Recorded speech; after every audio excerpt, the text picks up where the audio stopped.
ఎన్ని స్టెప్పులు దేవుడు ప్రజలందరినీ కాపాడాలని, రక్షించాలని ఎన్ని స్టెప్పులు తీసుకున్నారో తెలుసా? ఇక్కడ ఒకటి, ఆదాము హవ్వలను సృష్టించి వారికి ఆజ్ఞ ఇచ్చారు.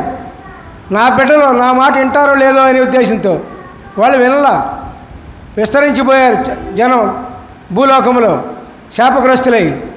తర్వాత జనం విస్తరించి ఉండగా మరలా నోవహు ద్వారా రక్షించాలని ఉద్దేశంతో నోవహుని ఒక ఓడ కట్టమని పలానా కొలతలు చెప్పి ఆయన చెప్తే, మీరు ఓడ మాత్రమే ఎక్కండి, మీరు రక్షించబడతారు, మీరు ఓడ ఎక్కండి రక్షించబడతారు అని దానికి మాత్రమే చెప్పారు. కానీ మీ పాపాన్ని మానుకో, అది మానుకో అని మాత్రం చెప్పలే ఆయన. అప్పుడు ధర్మశాస్త్రం లేదు కదా. అందుకని ధర్మశాస్త్రం లేకపోతే మీ బిడ్డలకి ఏదైనా పలానా చోటుకి వెళ్ళకూడదు అని చెప్పారనుకోండి, అది మీ బిడ్డకు ఆజ్ఞ అవుద్ది.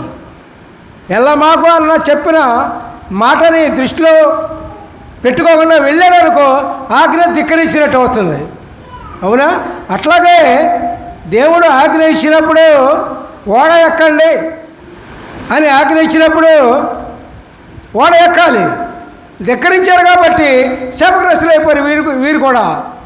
తర్వాత మూడోది, అబ్రాహామును ఎన్నుకుంటాడు, అబ్రాహామును పిలుస్తాడు. అబ్రాహాము ద్వారా దేవుడు తన మార్గం చూపించాలని, దేవుని మార్గం ఎట్లా ఉంటుందని, దేవుడు చెప్పింది చేయాలని అబ్రాహాము ద్వారా ప్రజలకు నేర్పుతారు. అలా అది దృష్టిలో లేదు. తర్వాత యేసుప్రభు వారు భూలోకానికి వచ్చారు. యేసుప్రభు వారు భూలోకానికి వచ్చి ఆయన మార్గం ఏంటో అలా పూర్తిగా చెప్పి చేసి మరి చూపించి మానవుల కోసం ఏం చేశారు? శిలువ మరణం పొంది చివరిలో వీళ్ళు రక్షించారు. ఎట్లా రక్షించబడతాము?